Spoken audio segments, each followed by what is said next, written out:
Hello the Bihar mirror में आपका स्वागत है। कि नए अपडेट लेकर आपके सामने हाजिर हूं और ये जो अपडेट निकल के है बिहार के असिस्टेंट प्रोफेसर से रिलेटेड अपडेट है। तो देखिए बिहार में कितने कितने लेवल पर कितने स्तर पर और किस तरह से करप्शन होता है आपको पता चल जाएगा। देखिए एक मामला है टीएमबीयू का कि जिसमें 70 गेस्ट असिस्टेंट प्रोफेसर की नियुक्ति होगी, की जांच होगी, यानी गेस्ट फैकल्टी से ही करप्शन यहाँ पे धांधली शुरू हो जाता है। और यहाँ पर लिखा है कि पूर्व वीसी जवाहरलाल के समय अप्रैल 2025 में हुई थी शिक्षकों की नियुक्ति। तो ये इसमें जो जो मीडिया रिपोर्ट के अनुसार, इस मीडिया रिपोर्ट के अनुसार देखिए इसमें वीसी लेवल तक ये मामला है, संलिप्तता है।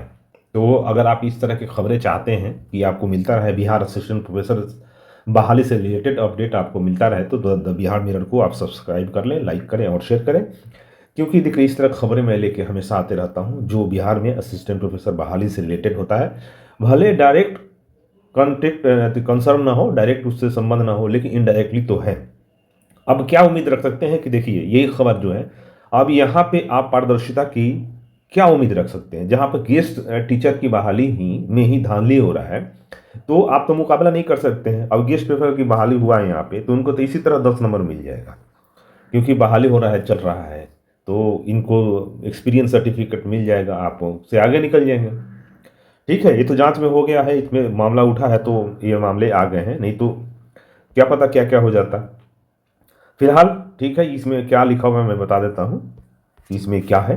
तो देखिए इसमें लिखा हुआ है कि टीएमबीयू तिलका मांझी विश्वविद्यालय है ये, अप्रैल 2025 में 70 गेस्ट फैकल्टी की नियुक्ति की जांच कराएगा। इसके लिए विश्वविद्यालय ने 3 सदस्यीय कमेटी बना दी है। कमेटी में बजट अधिकारी डॉक्टर एन सहाय, पीजी अर्थशास्त्र विभाग के हेड डॉक्टर अनिल तिवारी और पीजी दर्शन शास्त्र विभाग के हेड डॉक्टर पुरमेंद्र शेखर के नाम है। विश्वविद्यालय होली की छुट्टी के बाद शुक्रवार से खुल रहा है। कागजी प्रक्रिया के बाद जांच अब शुरू होगी। विश्वविद्यालय के रजिस्ट्रार प्रोफेसर रामाशीष सर्वे के ने एक कमेटी गठित होने की पुष्टि भी कर दी है। यहाँ पे इन्होंने एक पुष्टि कर दी है कि कमेटी बना दी गई है इसके जांच के लिए। और लिखा है कि देखिए कि पूर्व कुलपति जवाहरलाल ने अप्रैल 2025 के अंत तक 70 गेस्ट फैकल्टी की नियुक्ति की थी। यानी जाते जाते अपने चहेतों को और इन प्रकरण करके ये भी हो सकता है कि इसमें भी पैसा चला हो और ले लिए हैं। कब किए हैं? कुलपति जवाहरलाल ने अप्रैल 2025 के अंत में 70 गेस्ट फैकल्टी की नियुक्ति की, जबकि बहाली के लिए 148 रिक्तियां जारी की गई थी। यह भी है, नियुक्ति के तुरंत बाद से इसमें धांधली होने के आरोप लगने लगे थे। कई शिकायतें जवाहरलाल तक पहुंची, लेकिन उन्होंने अनसुना कर दिया। तब शिक्षा विभाग और लोक भवन तक पहुंचा। कुछ मामले में तो विश्वविद्यालय के अधिकारियों ने लोक भवन को गलत रिपोर्ट भी बनाकर दे दी। अब बताइए क्या कीजिएगा। कई मामले में तो विद्यालय के जो हैं जिस पर भरोसा किया जाता है वो भी गलत रिपोर्ट बना के दे दिए हैं। तो ऐसे में देखिए किस लेवल पर, मैं इसलिए बोलता हूँ कि बिहार में किस लेवल पर चलता है यहाँ पे गड़बड़ी। और लगातार इस तरह की खबरें आ रही हैं, लगातार मैं लेके आ रहा हूँ इस तरह की खबरें।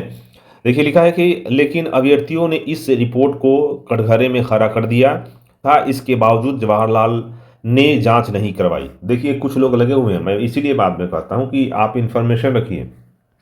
ये सब मामले क्यों आ रहे हैं कि कुछ कैंडिडेट हैं जिनका नहीं हुआ है, वो सब घटनाओं पर, सब लोगों पर नज़र रखे हैं और लगातार इसको लेकर आवाज़ उठाते रहते हैं और जो भी संबंधित जिम्मेदार व्यक्ति हैं उन तक ये खबरें पहुंचाते रहते हैं। इसीलिए यहाँ तक कि इसको भी जांच की मांग है। नहीं तो और अगर आप छोड़ दीजिए कि ऐसा ही चलता है तो ऐसा ही चलता ही रहेगा। जब अगर ये लोग जांच के लिए इतने पीछे नहीं लगे रहते तो ये बातें नहीं होती। ठीक है, ये लिखा हुआ है। कुछ अभ्यर्थियों ने भेज दिया, लेकिन अभ्यर्थियों ने इस रिपोर्ट को कटघरे में खड़ा कर दिया। इसके बावजूद जवाहरलाल ने उनके कोई संज्ञान नहीं मान लिया। और देखिए अभी क्या है, अगस्त 2025 में प्रोफेसर विमलेंद्र शेखर झा टीएमयू के प्रभारी कुलपति बने तो यह मामला फिर से सुर्खियों में आ गया। उन्होंने जांच करने और इसके लिए लोक भवन की अनुमति लेने की बात भी कही। जब ये आए, क्योंकि ये भी टीचर थे, यहाँ पे प्रभारी हैं तो टीचर होंगे, जाहिर सी बात है, इनको मालूम हुआ, सब घटनाएं मालूम होगी। तो इन्होंने क्या किया, कहा कि जांच कराया जाए और जांच शुरू कर दिया। प्रभारी हैं, जैसे ही मामला आया इन्होंने जांच करना शुरू कर दिया। तो देखिए क्या लिखा हुआ है, संविदा के 11वें माह तक कभी भुगतान नहीं, तो ये भी एक मामला है।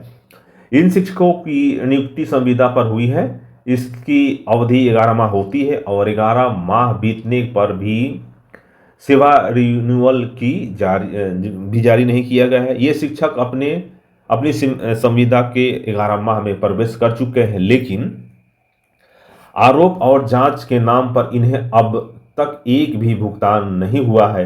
अब तक सेवा रिन्यूअल की प्रक्रिया भी नहीं हुई है, ये भी है यहाँ पे देख लीजिए, रिन्यूअल भी नहीं हुआ है, पैसा भी नहीं भुगतान किया गया है और इसी तरह मामला चल रहा है। मैंने यानी कि दोनों मामले यहाँ पे हैं इसी तरह से हैं।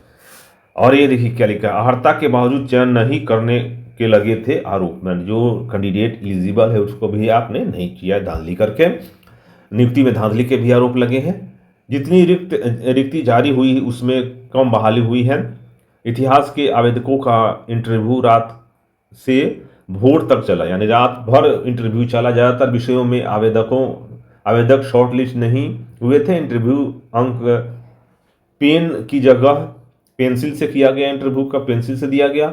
एक विषय में एससी कोटे से एक भी नियुक्ति नहीं हुई, एससी कोटे से भी नहीं लिया गया, यानी रिजर्वेशन को भी फॉलो नहीं किया गया।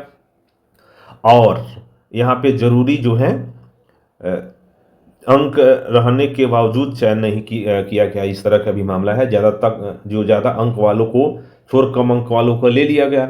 आवेदक के उपस्थिति रहने के बाद भी पद रिक्त रह गए, यानी ये नहीं है कि आप वहाँ पर कैंडिडेट नहीं है कैंडिडेट, लेकिन उसके बावजूद भी आपने नहीं लिया।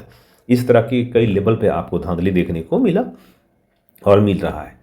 तो देखिए इस तरह की खबरें मैं लेके आता रहता हूँ और लेके आया हूँ। देखिए आपको समझ गए ना बिहार के जो पूरा सिस्टम है, एजुकेशन सिस्टम किस तरह वर्क कर रहा है, कि यहाँ पर ये गेस्ट लेक्चर का टेम्परेरी पोस्ट पे भी धांधली का मामला चल रहा है। सोच रहे हैं कि क्या करना है, पैसा नहीं मिलेगा तो पैसा ना मिले, कम से कम एक्सपीरियंस सर्टिफिकेट मिल जाएगा, और पढ़ाना तो है ही नहीं, पढ़ाने के नाम पर उसी तरह चलता है।